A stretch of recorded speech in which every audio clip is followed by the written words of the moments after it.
Good morning po, I'm Ludian Marquez, taga Santa Barbara po, and I'm 28 years old po.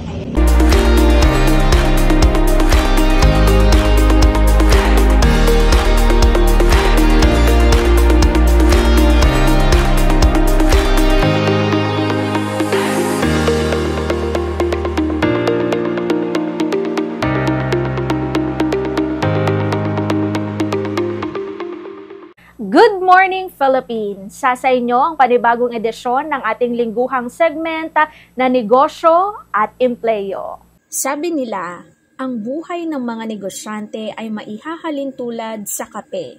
Tipong bago mo matikman ang linamnam at masarap na lasa ng kape, dadaan na muna ito sa mahaba-habang proseso.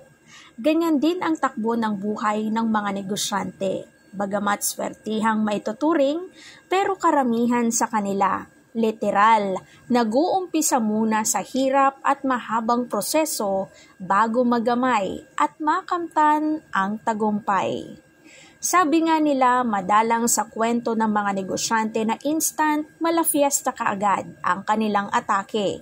Gaya sa kape, mula sa pagiging punla nito, kailangan mo munang alagaan upang lumago. At kapag lumago ito, hindi pa dyan nagtatapos ang proseso.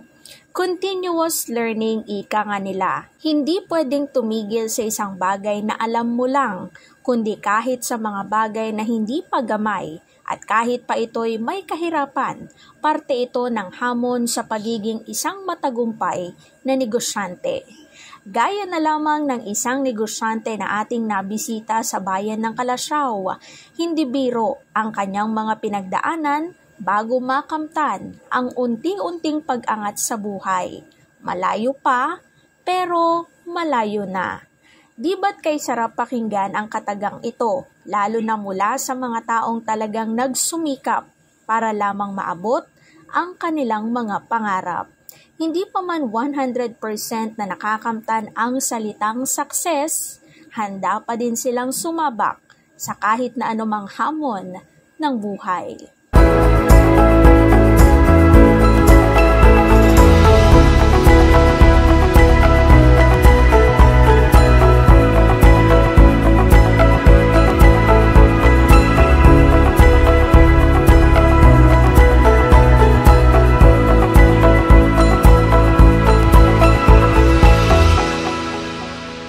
Ludian Marquez, 28 years old, residente mula sa bayan ng Santa Barbara, ang tagapamahala ng Diada Cafe.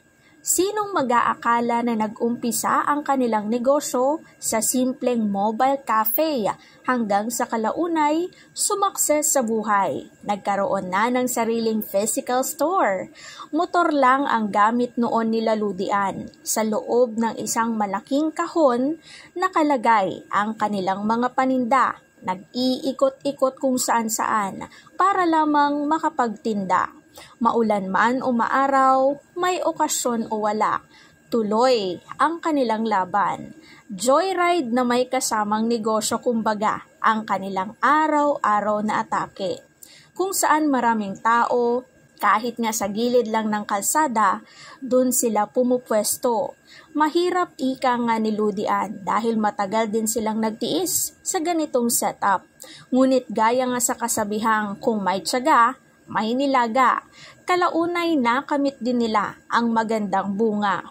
Dito na nabuo at nakulayan ang kanilang physical store. Kung dati, sila mismo ang naghahanap at lumalapit sa mga tao para lamang makabenta, ngayon sila na mismo ang dinadalaw sa kanilang physical store. Para kay Ludian, isa na itong malaking biyaya mula sa mga dating pinapangarap lamang niya. Kahit man naiba ang kanyang landas mula sa natapos nitong kurso, hindi nag-alinlangan at walang pagsisisi si Ludian sa kanyang estado ngayon.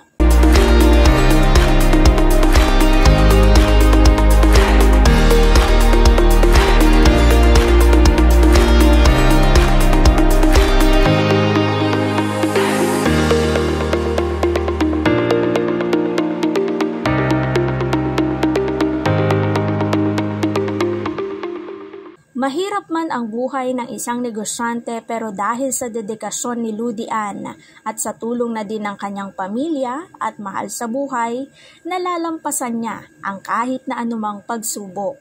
Gaya nga ng kahulugan ng kanilang business name na The Ada Cafe, kung saan ang Ada ay isang Ilocos term ng ibig sabihin ay meron.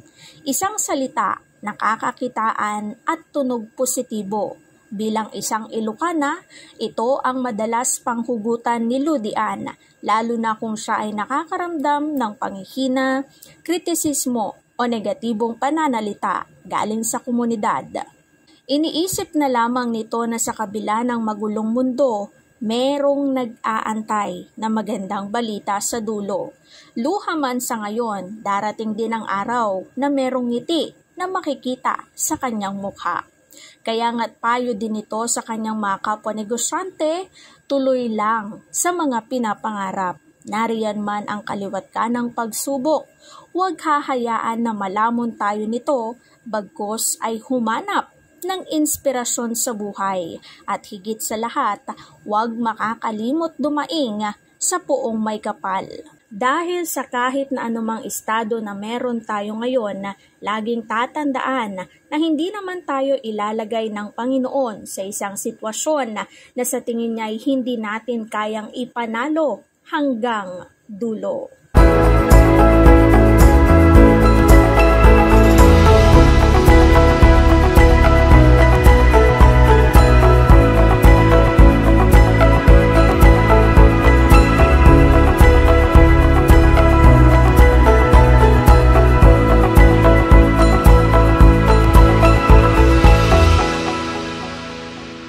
Sa puntong ito mga kabombo, atin pong tunghayan ang kwento ng isa na namang negosyante na ating kakapulutan ng aral at leksyon. Good morning po, I'm Ludy Ann Marquez, taga Santa Barbara po, and I'm 28 years old po.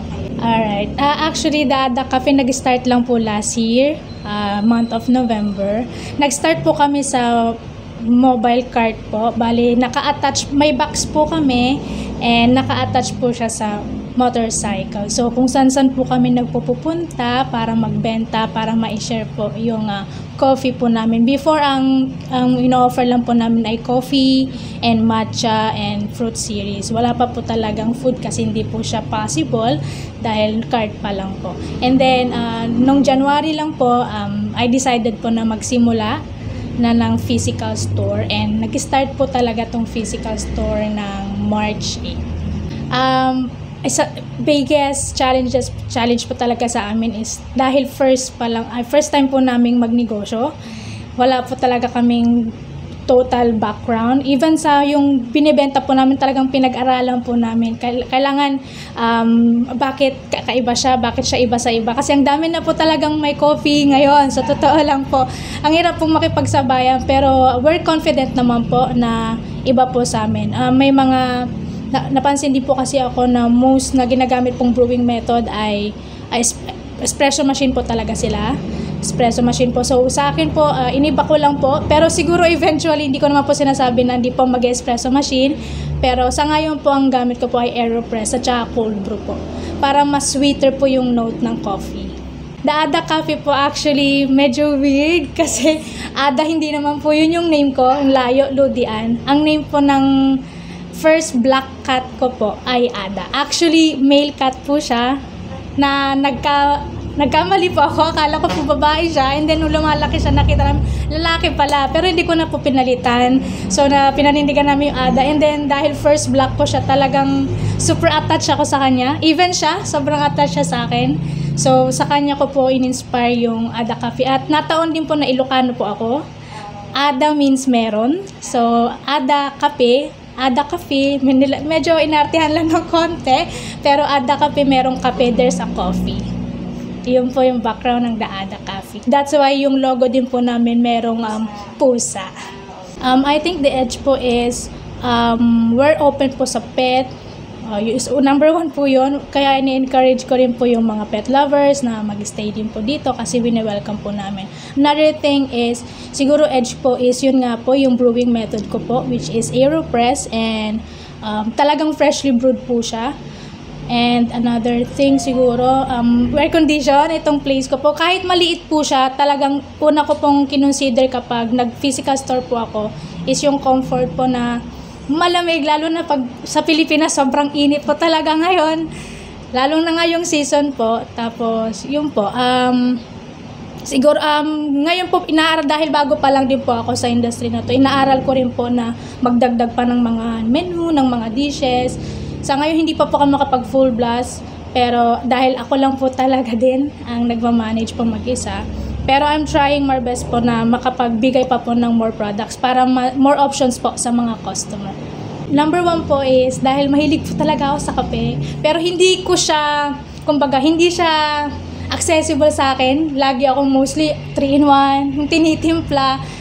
Gusto ko nung mga katulad ng mga ganito, pero hindi siya either affordable or hindi siya madaling bilhin kasi malayo ako, yung mga ganun po. So, at saka first job ko rin po kasi before sa corporate is sa food industry. So, medyo, I think, nakita ko po yung potential pagdating po ng food business. Actually, marami po akong klaseng business na gustong pasukin, pero sa tingin ko ito po yung pinaka mas magandang simulan. Kasi mas grabe po, alam kong mas grabe yung challenges po na pagdadaanan ko dito compared po sa iba. Kasi maraming pagdadaanan po when it comes to discipline, sa even yung pag-maintain ng physical store, yung mga food, yung cleanliness, and everything po, pati na rin po tao. So hopefully, eventually po, pagdating ng okay po ang ADA, makakakuha na rin po ako ng kasama na parang mas gumaan din po sa akin kasi sobrang hirap po talaga. Kasi lahat po from dito sa R&D, operations, compliance, lahat na po sa akin po, kaya challenge po talaga sa akin to. Pero dahil gusto ko po talaga itong business, so paninindigan ko po talaga siya. Meron pa rin po kaming, nagpo-mobile card pa rin po kami. Actually, nandito siya sa shop yung box po namin para anytime po kapag may mga event. For example po, nung nakaraan may ganap po dun sa Arenas Boulevard. Pumunta po kami. Pero hindi na po ganun kadalas katulad po last year na halos every day or every other week, ganun po. Pero tuloy pa rin po. Kasi dun po kami nagsimula. And I think mas parang marketing na rin po namin yun na makapunta po sa iba't ibang places para makilala si Ada. Para hindi lang po Kalasyaw and Santa Barbara po. Ngayon po, mostly po talaga sa social media, sa Facebook. Posting po sa Facebook. And kakagawa ko lang din po ng TikTok account and yung Instagram din po. Mostly talaga social media po. And another thing din po is referral sa mga kakilala po. And meron po akong gagawin ko pa lang siya. Makikitay up po ako sa mga katabi ko pong business. Magbibigay po ako ng mga voucher para na pwede po nila ibigay sa mga successful client or customer po nila. Ang course ko po kasi before business administration, yun po talaga din yung gusto ko, kasi gusto ko po talaga noon pa lang magnegosyo. Opo. Though, syempre, mahirap po magnegosyo kung wala ka rin talagang pagkukunan. So, nagsimula din po talaga ako sa pagiging empleyado. Hindi ko naman din po sinasarado yung door po na hindi na ako babalik sa corporate kasi alam ko pa rin naman po na may skills din po ako kasi business administration major human resource po kasi ako. So, more on HR pa rin po yung skills ko. Dinadagdagan ko lang po siya. So, hindi ko po siya sinasarado na babalik ako sa corporate. Pero gusto ko po talaga simulan tong business kasi ang tagal ko na sinasabi, gusto ko na mag-business pero hindi ko siya nasisimulan. Kailan ako magiging ready? Hindi ko alam kung kailan ako magiging ready. So, kailangan ko na lang po siyang simulan talaga para wala nang atrasan. Ganun po.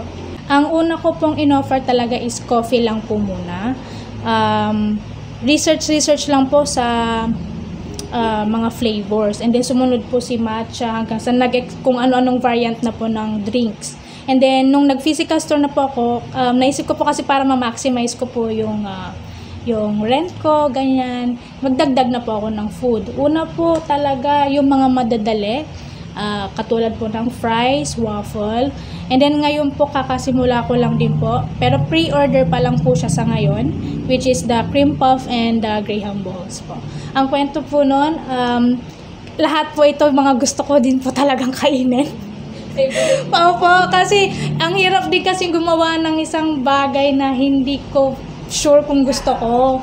So itong mga to yung mga cravings ko madalas. So yun po yung dahilan din bakit ito po yung mga napili kong food. It's about a story of a girl or of a woman na sobrang magmahal sa cats. Yun na po talaga. Kasi actually nagsimula po akong mag-cat 2023. Sabi ko isa lang. Naging 2. Naging 3 ngayon po. Ngayon 9 na po sila. Kaya yun po. Kaya ito po yung concept ko. Hindi pa po talaga siya totally organized na kung ano po yung gusto kong itsura. Pero ang gusto ko po talaga makita na open po ito for mga pet lovers po talaga. Yes, creamy matcha po and salted caramel. Actually, hindi ko rin po in-expect. Hanggang sa parang, yun na yung madalas silang bilhin. Lalo na itong si creamy matcha. Siguro itong dahilan na rin kung bakit proud ako sa creamy matcha. Kasi hindi siya katulad ng ibang matcha.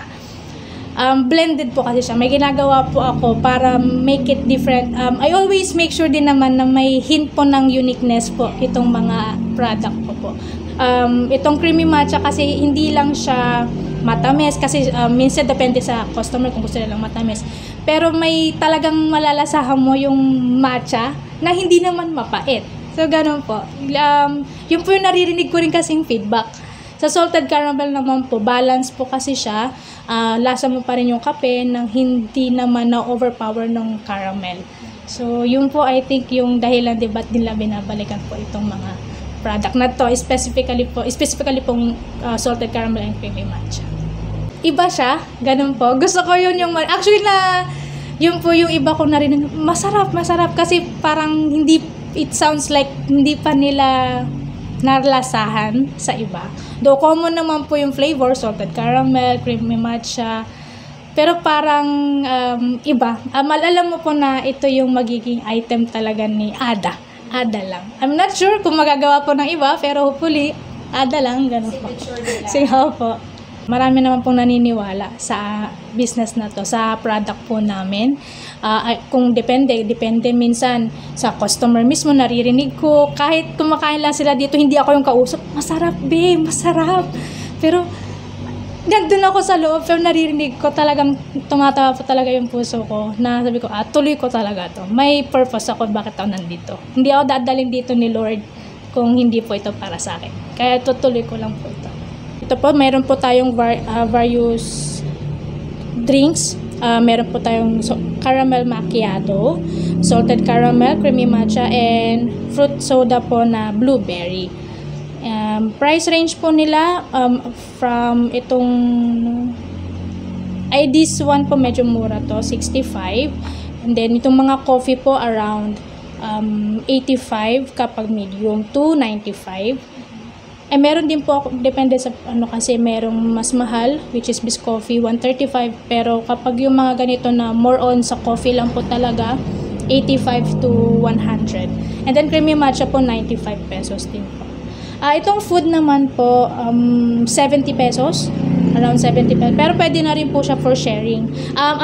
Yun din po pala, ginawa ko siyang for sharing. Siguro, another marketing na rin yun is para dalawa-dalawa or kung siguro man kahit mag-isa niya, tapos sinerve ko 2. Ay, ang dami pala. So, next time na bibili po siya, either magsasama siya or mag-aaya po ng iba. Ganun po. And then, ang price po nito, mga 70 po. Depende po sa flavor. 70 to 90 pesos po. And then, ito po, bago lang po, pre-order nga lang po siya sa ngayon. Ito pong cream puff at saka itong graham balls. Though ang pieces po kasi niyan ay around 10 pieces, tapos ito po ay 18 pieces. Itong 18 pieces po is 180 pesos. And then this one cream puff naman po ay ang 10 pieces po ay 120 po. Siguro kailangan po condition po talaga ang mind natin. we have to be grateful na kahit siguro isa lang yung benta natin sa isang araw, dapat grateful tayo kasi imagine mo, nagsisimula ka pa lang pero may benta ka kahit isa lang. Kasi may iba talaga, hindi natin maiiwasan na zero. And it's normal, very normal po. Pero we just have to be grateful na nandito pa rin po tayo. Another tip po siguro, dapat meron ka pa ring support system from your family, friends. Dapat hindi lang po dapat tayo nagdedesisyon. Though nasa atin pa rin yung desisyon, pero dapat makikinig pa rin tayo ng ibang advice. Pakinggan lang natin, saan natin i-assess. Huwag natin isara yung mga doors na ako lang magdedesisyon kasi akin naman to eh. Pero hindi, kasi sometimes akala natin tama na yung decision natin, tama na yung mga naiisip nating ideas, pero iba, actually natututo po ako sa mga friends ko na humihingi po ako sa nila na kamusta? Honest sila. Yun ang maganda kasi honest sila. Yun po yung doon ako kumukuha ng mga ideas po to improve po yung product.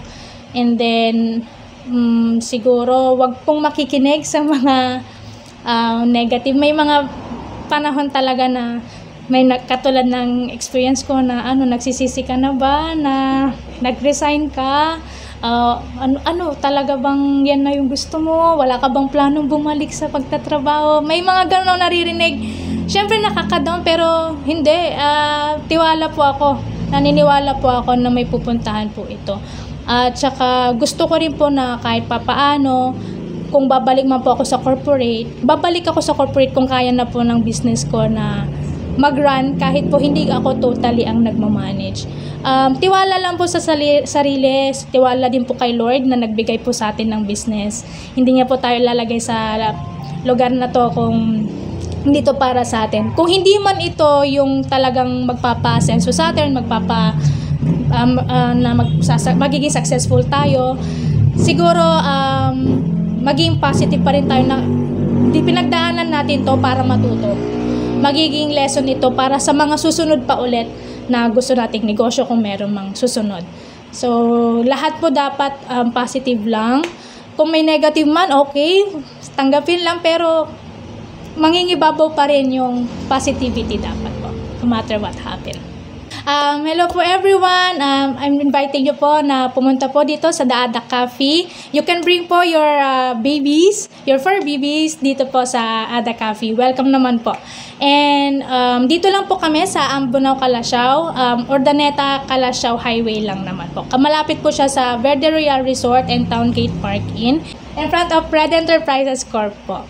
Operating hours po Monday to Friday po ay 10:30 to 8 p.m., 10:30 a.m. to 10 p.m. and then sa weekend po ay 11:30 to 7 p.m. po.